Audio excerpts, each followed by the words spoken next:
Might have been influenced by certain colors or things that I saw on a walk that morning or whatever, or the way the sun's coming through. So I might start painting those shapes in that color and that light. And then the more I paint, the more I react to what I'm painting, and it starts layering itself. When it becomes too apparent of what it might be becoming, sometimes I'll take my sander and just sand it off and undo it so that it becomes less planned again and more obscure. Because the part that I enjoy the most is finding this thing that comes into its own existence without me really controlling it. And that's when I can say, okay, now I know who you are. And maybe I'll finish it with some details or some kind of control or design that I have been, practiced in or whatever. But it's mostly just kind of an unfolding of events that happened in the process.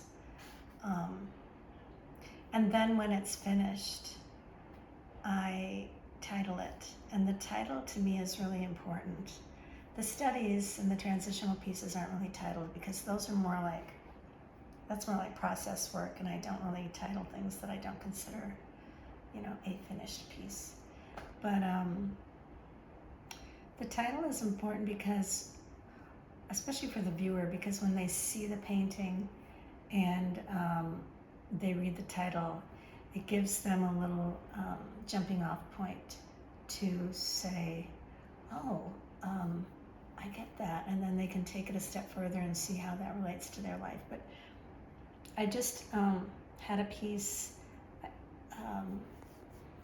that I titled a while ago, and it was a blue painting with a field of white at the bottom and some real rough dark marks, and then at the top of this bright blue at the top was an orange swatch that kind of bled into the blue a little bit. And then there were some scratchy marks and a little thing that looked like it was floating down this blue, almost like this blue water. And when I looked at it, I thought, oh, this is like a very cool water environment. I'm not going to mess with it too much because it really just happened naturally. But it had this sense of floating and sinking at the same time, and the scratches that were in it, I wasn't quite sure if they were going up or down, or this thing was falling, or was it floating up, or was this orange thing controlling any of that? Was it reflecting on it? And so all the parts to it had a nice dynamic.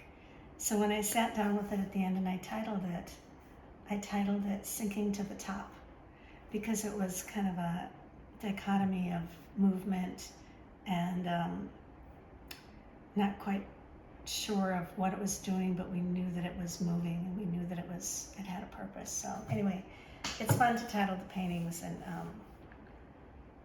have fun with it, kind of put a little mystery behind the piece.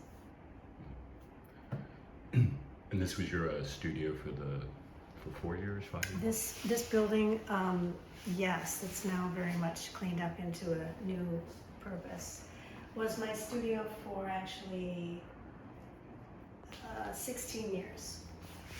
Mm-hmm. And it was very much covered in paint and it was my refuge. It was a good place to come to and just be away from everything. Yeah. And I would sit here and do small pieces. Had a bigger table at that time, but I would stretch out a lot of small 12 by 12 panels and work on those here. And then this other area here had a system on the wall of strips of wood every foot or so down, where I had bolts in those strips, and I would hang my cradle panels on those bolts, and I could take them off and turn them, but it had a system where I could hang them at different levels according to how big the piece was. And so all those walls had those wood strips and lots of paint on the walls. So we worked really hard to clean up the space for the next person who lives here. These are some paintings that I am just starting with some underpainting, and I'm just getting some, if you can see, some different reds going. I love red, and I love all red paintings. So I've got some crayon and some different reds, cadmium red lights and darks, some alizarin crimsons, and starting to get some shapes. I'm almost feeling like this is feeling like an interior with some doorways. I'm not quite sure yet, but it's giving me ideas. This one, oops. It's not done, but I wanted a feeling of lightness and this kind of torn paper collage stuff and texture marking letter forms and stuff. Just kind of a fun mix of shapes and messages and symbolism, some patterns, and I like transposing transparent colors next to opaque solid colors. I like that contrast. So I'll see how that goes. I don't do a lot of light blue, sunny yellow paintings, so I think that's why I wanted to do that one. This one, oops. Again, it's just an underpainting, so it's not really anything yet. But you can just see how I start out with color, and then I'll start adding texture. No plan, I'm just putting down color and lights and darks and really just playing off that. So this might become more landscape-ish.